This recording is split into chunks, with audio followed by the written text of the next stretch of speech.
Hi ಎಲ್ಲರಿಗೂ welcome to Shweta vlogs. ಇವತ್ತಿನ recipe ಬಂದು ಚಿಕನ್ ಸಾಂಬಾರ್ ಹೇಗೆ ಮಾಡೋದು ನೋಡೋಣ. ಈಗ ಕುಕ್ಕರಿಗೆ ಸ್ವಲ್ಪ ಎಣ್ಣೆ ಹಾಕ್ಕೊಳ್ಳೋಣ. ಎಣ್ಣೆ ಕಾದ್ಮೇಲೆ ತೊಳೆದಿಟ್ಕೊಂಡಿರೋ ಚಿಕನ್ ಹಾಕ್ಕೊಳ್ಳೋಣ. ನಾನಿಲ್ಲಿ 1 kg ಅಷ್ಟು ಚಿಕನ್ ತೊಗೊಂಡಿದ್ದೀನಿ. ಚಿಕನ್ ಹಾಕ್ಕೊಂಡ್ಮೇಲೆ ಸ್ವಲ್ಪ ಕೊತ್ತಂಬರಿ ಮತ್ತು ಶುಂಠಿನ ಜಜ್ಜಿಟ್ಕೊಂಡಿದ್ದೀನಿ. ಹಾಕಿದ್ರೆ ಟೇಸ್ಟು ಚೆನ್ನಾಗಿರುತ್ತೆ, ಹಾಗಾಗಿ ಹಾಕ್ತಾಯಿದ್ದೀನಿ. ನೆಕ್ಸ್ಟು ಆ ಪೇಸ್ಟಿಗೆ ಚಿಕನ್ನ ಚೆನ್ನಾಗಿ ಮಿಕ್ಸ್ ಮಾಡ್ಕೊಳ್ಳೋಣ. ಮಿಕ್ಸ್ ಮಾಡ್ಕೊಂಡಾದ್ಮೇಲೆ ರುಚಿಗೆ ಎಷ್ಟು ಬೇಕೋ ಅಷ್ಟು ಉಪ್ಪು ಹಾಕ್ಕೊಳ್ಳೋಣ. ಉಪ್ಪು ಹಾಕ್ಕೊಂಡಾದ್ಮೇಲೆ ಮಸಾಲೆಗೆ ಏನೇನು ಬೇಕು ನೋಡೋಣ. ಅರ್ಧ ಚಿಪ್ಕಾಯಿ, ಸ್ವಲ್ಪ ಶುಂಠಿ, ಬೆಳ್ಳುಳ್ಳಿ ಸ್ವಲ್ಪ, ಕೊತ್ತಂಬರಿ ಸೊಪ್ಪು ಸ್ವಲ್ಪ, ಒಣಗಿರೋ ಮೆಣಸಿನ್ಕಾಯಿನ ಹುರಿದು ಇಟ್ಕೊಂಡಿರೋದು ಮತ್ತು ತೆಳ್ಳಗೆ ಈರುಳ್ಳಿ ಸ್ವಲ್ಪ ಹಚ್ಚಿಟ್ಕೊಂಡಿದ್ದೀನಿ.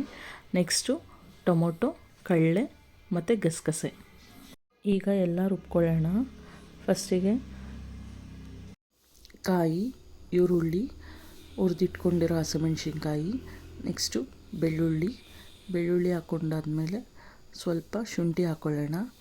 ಮತ್ತು ನೆಕ್ಸ್ಟು ಗಸಗಸೆ, ಕೊತ್ತಂಬರಿ ಸೊಪ್ಪು ಸ್ವಲ್ಪ, ಕಡಲೆ ಆದಮೇಲೆ ಟೊಮೊಟೊ ಇಷ್ಟನ್ನು ಹಾಕ್ಕೊಂಡು ನೆಕ್ಸ್ಟು ಧನಿಯಾ ಪೌಡರ್ ಸ್ವಲ್ಪ ಹಾಕ್ಕೊಳ್ಳೋಣ. ನೀರು ಹಾಕ್ಕೊಂಡು ಗ್ರೈಂಡ್ ಮಾಡ್ಕೊಳ್ಳೋಣ. ಸ್ಮೂತ್ ಪೇಸ್ಟ್ ಆಗಬೇಕು. ಸ್ಮೂತ್ ಪೇಸ್ಟ್ ಆಗಿದ್ದರೆ ಚೆನ್ನಾಗಿರುತ್ತೆ. ನೆಕ್ಸ್ಟು ಚಿಕನ್ನ ಬೇಯಕ್ಕಿಟ್ಟಿದ್ರಿ ಸ್ವಲ್ಪ ಬೆಂದಿದೆ ಚಿಕನ್ ಎಲ್ಲ ನೀಟಾಗೆ. ಇವಾಗ ಅದಕ್ಕೆ ರುಬ್ಬಿರೋ ಮಸಾಲೆನ ಹಾಕ್ಕೊಳ್ಳೋಣ. ಮಸಾಲೆ ಹಾಕ್ಕೊಂಡು ಚಿಕನ್ ಜೊತೆ ಚೆನ್ನಾಗಿ ಮಿಕ್ಸ್ ಮಾಡ್ಕೊಳ್ಳೋಣ. ಹೀಗೆ ತಿಕ್ನೆಸ್ಸು ಎಷ್ಟು ಬೇಕೋ ಅಷ್ಟು ನೋಡಿಕೊಂಡು ನೀರು ಮಿಕ್ಸ್ ಮಾಡೋಣ. ತೆಳ್ಳಗೆ ಬೇಕಂದ್ರೆ ಚೂರು ಜಾಸ್ತಿ ನೀರು ಹಾಕ್ಕೊಳ್ಳಿ, ಇಲ್ಲ ಗ್ರೇವಿ ಥರ ಬೇಕು ಅಂದರೆ ಸ್ವಲ್ಪ ನೀರು ಹಾಕ್ಕೊಂಡು ಮಿಕ್ಸ್ ಮಾಡ್ಕೊಳ್ಳೋಣ. ರುಬ್ಬೋದಕ್ಕೆ ಚಕ್ಕೆ ಲವಂಗ ಹಾಕಬೇಕಿತ್ತು. ನನ್ನ ಹತ್ರ ಪೌಡರ್ ಇತ್ತು ಚಕ್ಕೆ ಲವಂಗ ಅದು ಅಂತ ನಾನು ಡೈರೆಕ್ಟಾಗಿ ಹಾಕ್ತಾಯಿದ್ದೀನಿ. ಪೌಡರ್ ಇಲ್ಲ ಅಂದರೆ ನೀವು ರುಬ್ಬೋದಕ್ಕೆ ಸ್ವಲ್ಪ ಚಕ್ಕೆ ಮತ್ತು ಲವಂಗ ಹಾಕ್ಕೊಳ್ಳಿ. ಕುಕ್ಕರ್ ಲಿಡ್ನ ಕ್ಲೋಸ್ ಮಾಡಿಕೊಂಡು 1 ವಿಷಲ್ ಹಾಕ್ಸ್ಕೊಳ್ಳೋಣ. 1 ವಿಷಲ್ ಆದಮೇಲೆ ಟೇಸ್ಟ್ ನೋಡಿಕೊಂಡು ಉಪ್ಪು ಖಾರ ಏನಾರ ಬೇಕಿದ್ದರೆ ಆ್ಯಡ್ ಮಾಡ್ಕೊಬೋದು. ಸ್ವಲ್ಪ ಕುದಿಯೋಕ್ಕೆ ಬಿಡೋಣ. ಕುದ್ದಾದ್ಮೇಲೆ ಚಿಕನ್ ಸಾಂಬಾರು ರೆಡಿಯಾಗಿದೆ. ತುಂಬ ಚೆನ್ನಾಗಿರುತ್ತೆ ಟೇಸ್ಟು.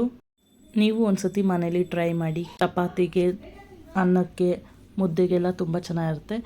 ಇಷ್ಟ ಆದರೆ ಲೈಕ್ ಮಾಡಿ, ಕಮೆಂಟ್ ಮಾಡಿ. Thank you for watching.